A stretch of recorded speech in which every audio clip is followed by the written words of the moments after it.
times change, you start a family, you're over bodybuilding, you're over being a pincushion, whatever it may be, something switches in your life and you want to flip the chapter and you don't want to cruise on testosterone. I wanted to paint a picture of what it's like to actually completely cycle off.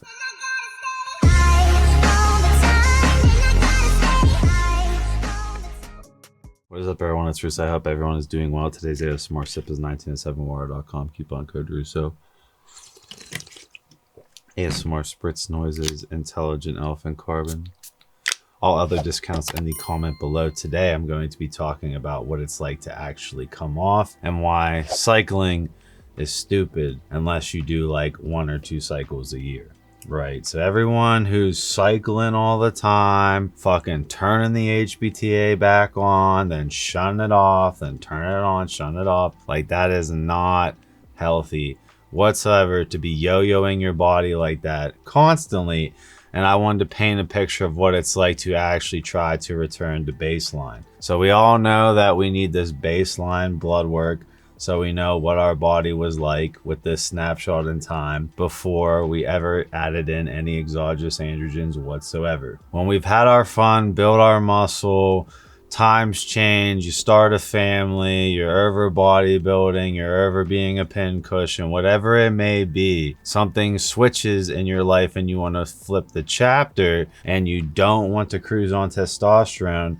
I wanted to paint a picture of what it's like to actually completely cycle off, especially when it comes to recovering sperm mobility and sperm volume to the highest degrees for fertility.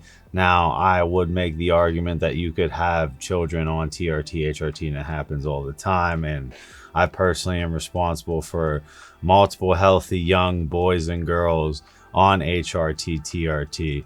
But if you're one of those guys that wants to get completely off to try and do that, which I understand the data around that might point towards theoretically a healthier baby, I don't know. You know, it's to be seen in the real world. I get that. You would have to wait like 8 months to like 1.5 years to see if your body returns to baseline.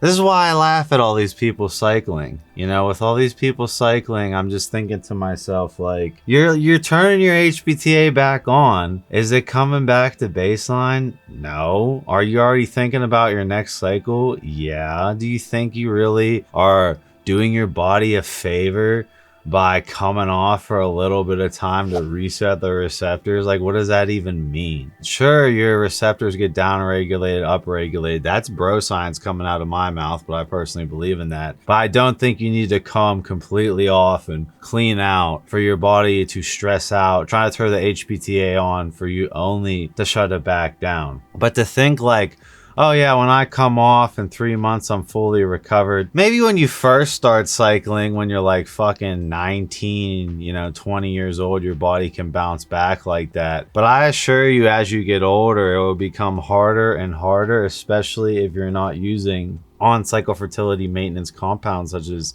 HCG, HMG, clomiphene, and clomiphene to try and make these come-offs easier. But I know guys that go through 8 months or over 1 year of feeling like shit, feeling down, having drive issues, having mental issues, having depression, all to suffer through all that time to finally start feeling better 1.5 years later, to realize that they never truly hit baseline, but that everything's operational once again. So that is what a real post-cycle therapy looks like. And you really gotta weigh the risk to reward on, do I actually want to come completely off? Is this life chapter switch worth it? Am I able to have a functioning HBTA, right? Does all the parts work? Am I gonna have issues with some parts of the HBTA to where I'm relying on HRT, TRT anyways, and it's really not even worth suffering through that period of time? But to think that you're gonna get away with, oh, I'm just gonna cycle on, cycle off, cycle on, cycle off, and this is a healthier approach than blasting and cruising with fertility maintenance compounds, I personally don't agree.